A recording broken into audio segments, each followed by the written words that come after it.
ಉಡುಪಿ ಜಿಲ್ಲೆಯ ಪಡುಬಿದ್ರಿಯಿಂದ ಕಾಸರಗೋಡಿಗೆ ಹಾದು ಹೋಗಲಿರುವ 440 ಕೆವಿ ವಿದ್ಯುತ್ ಲೈನ್ ಅನ್ನು ವಿರೋಧಿಸಿ ಕರ್ನಾಟಕ ರಾಜ್ಯ ರೈತ ಸಂಘ ಮತ್ತು ಹಸಿರು ಸೇನೆಯ ನೇತೃತ್ವದಲ್ಲಿ ಸಮಾನ ಮನಸ್ಕ ಸಂಘ ಸಂಸ್ಥೆಗಳು ಮತ್ತು ಪರಿಸರ ಪ್ರೇಮಿಗಳು ಹಾಗೂ ವಿದ್ಯುತ್ ಲೈನ್ ಸಂತ್ರಸ್ತರು ಬೃಹತ್ ಪ್ರತಿಭಟನೆಯನ್ನು ಮಿಜಾರು ಗೋಪಾಲಕೃಷ್ಣ ದೇವಸ್ಥಾನದಲ್ಲಿ ನಡೆಸಿದರು. ಜಿಲ್ಲಾ ರೈತ ಸಂಘದ ಗೌರವಾಧ್ಯಕ್ಷ ದನಕೀರ್ತಿ ಬಲಿಪ ಮಾತನಾಡಿ, ರೈತರ ಭೂಮಿಗೆ ಅಕ್ರಮ ಪ್ರವೇಶ ಮಾಡಿ ದಬ್ಬಾಳಿಕೆ ನಡೆಸಲಾಗುತ್ತಿದೆ. ಇದು ಪ್ರಜಾಪ್ರಭುತ್ವ ದೇಶವಲ್ಲವೇ? ಏಕಾಏಕಿ ಬಂದು ಕಾಮಗಾರಿ ನಡೆಸಲಾಗುತ್ತಿದೆ. ಯಾವುದೇ ಯೋಜನೆಗೆ ಜಾಗ ಸ್ವಾಧೀನಕ್ಕೆ ನಿಯಮಗಳಿವೆ. ನಾವು ಶಾಸಕರನ್ನು ಆಯ್ಕೆ ಮಾಡಿ ಕಳುಹಿಸಿದ್ದು ನಮ್ಮ ಸಮಸ್ಯೆಗಳನ್ನು ಸರಕಾರಕ್ಕೆ ತಿಳಿಸಲು. ಈ ವಿದ್ಯುತ್ ಮಾರ್ಗವನ್ನು ಪರ್ಯಾಯ ಮಾರ್ಗವಾಗಿ ಅನುಷ್ಠಾನ ಮಾಡುವ ಜವಾಬ್ದಾರಿ ಅವರದ್ದಾಗಿದೆ ಎಂದರು. ಈ ಮಾನಸ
ಮಂಗಳೂರು ಉತ್ತರ ಶಾಸಕ ಡಾ ಭರತ್ ಶೆಟ್ಟಿ, ಕಾಂಗ್ರೆಸ್ ಮುಖಂಡರುಗಳಾದ ಇನಾಯತ್ ಅಲಿ, ಮಿಥುನ್ ರೈ, ಜಿಲ್ಲಾ ಪಂಚಾಯತ್ನ ಮಾಜಿ ಸದಸ್ಯ ಕೃಷ್ಣ ಅಮೀನ್, ಪೃಥ್ವಿರಾಜ್ ಮಾತನಾಡಿ ರೈತರ ಹೋರಾಟಕ್ಕೆ ತಮ್ಮ ಬೆಂಬಲವನ್ನು ಸೂಚಿಸಿದರು.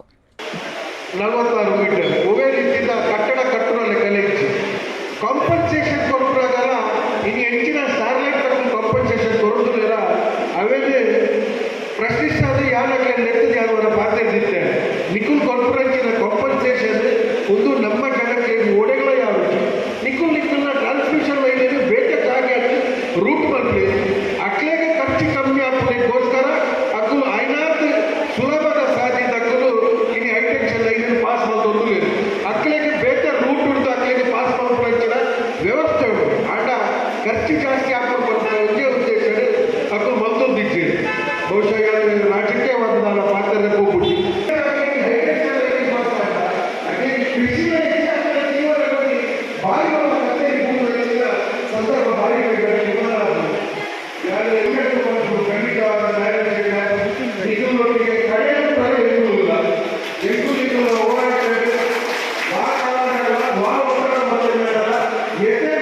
ದಕ್ಷಿಣ ಕನ್ನಡ ಜಿಲ್ಲಾ ರೈತ ಸಂಘ ಹಸಿರು ಸೇನೆಯ ಅಧ್ಯಕ್ಷ ಶ್ರೀಧರ ಶೆಟ್ಟಿ ಬೈಲುಗುತ್ತು, ಎಪಿಎಂಸಿ ಮಾಜಿ ಅಧ್ಯಕ್ಷ ಕೃಷ್ಣರಾಜ್ ಹೆಗ್ಡೆ, ಮೂಡಾ ಮಾಜಿ ಅಧ್ಯಕ್ಷ ಸುರೇಶ್ ಬಲ್ಲಾಳ್, ಗಿರೀಶ್ ಆಳ್ವ, ಬಂಟ್ವಾಳ ತಾಲೂಕು ರೈತ ಸಂಘದ ಅಧ್ಯಕ್ಷ ಸುಬ್ರಹ್ಮಣ್ಯ ಭಟ್, ಗಣೇಶ್ ಪೂಜಾರಿ, ಹರಿಯಪ್ಪ ಮುತ್ತೂರು, ಸತೀಶ್ ಪೂಜಾರಿ ಬಳ್ಳಾಜೆ ಮತ್ತಿತರರು ಸಭೆಯಲ್ಲಿ ಮಾತನಾಡಿದರು.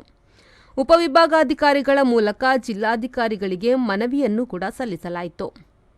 ಗುರುಪುರ ಹೋಬಳಿ ಉಪತಹಶೀಲ್ದಾರ್ Shivaprasad, Bajpe police circle inspector Sandeep, Badaga Edapadavu ಗ್ರಾಮಾಧಿಕಾರಿ ಪವಿತ್ರ ಸ್ಥಳದಲ್ಲಿದ್ದರು. ರಾಜ್ಯ ರೈತ ಸಂಘದ ಕಾರ್ಯದರ್ಶಿ ಮನೋಹರ್ ಶೆಟ್ಟಿ ನಡಿಕಂಬ್ಳ, ರೈತ ಮುಖಂಡರಾದ ಸುಬ್ರಹ್ಮಣ್ಯ ಭಟ್ ಬಂಟ್ವಾಳ, ಮುರುವ ಮಹಾಬಲ ಭಟ್, ಲಕ್ಷ್ಮಣ್ ಮಂಜೇಶ್ವರ, ಚಿತ್ತರಂಜನ್ ಹಾಗೂ ಮಂಗಳೂರು, ಬಂಟ್ವಾಳ, ಮೂಡುಬಿದ್ರಿ, ವಿಟ್ಲ, ಪುತ್ತೂರು ಮತ್ತು ಕಾಸರಗೋಡಿನ ರೈತ ಮುಖಂಡರು, ವಿದ್ಯುತ್ ಮಾರ್ಗದ ಸಂತ್ರಸ್ತರು, ವಿವಿಧ ಪಕ್ಷಗಳ ಮುಖಂಡರು, ಸಂಘ ಸಂಸ್ಥೆಗಳ ಪ್ರಮುಖರು ಪ್ರತಿಭಟನೆಯಲ್ಲಿ ಭಾಗವಹಿಸಿದರು. ಹಸಿರು ಸೇನೆಯ ಜಿಲ್ಲಾ ಸಂಘಟನಾ ಕಾರ್ಯದರ್ಶಿ ದಯಾನಂದ ಶೆಟ್ಟಿ ಕುಲವೂರು ಸಭೆಯನ್ನು ನಿರ್ವಹಿಸಿದರು. ಪ್ರೇಮಶ್ರೀ, ವಿ4 ನ್ಯೂಸ್, ಮೂಡಬಿದ್ರೆ.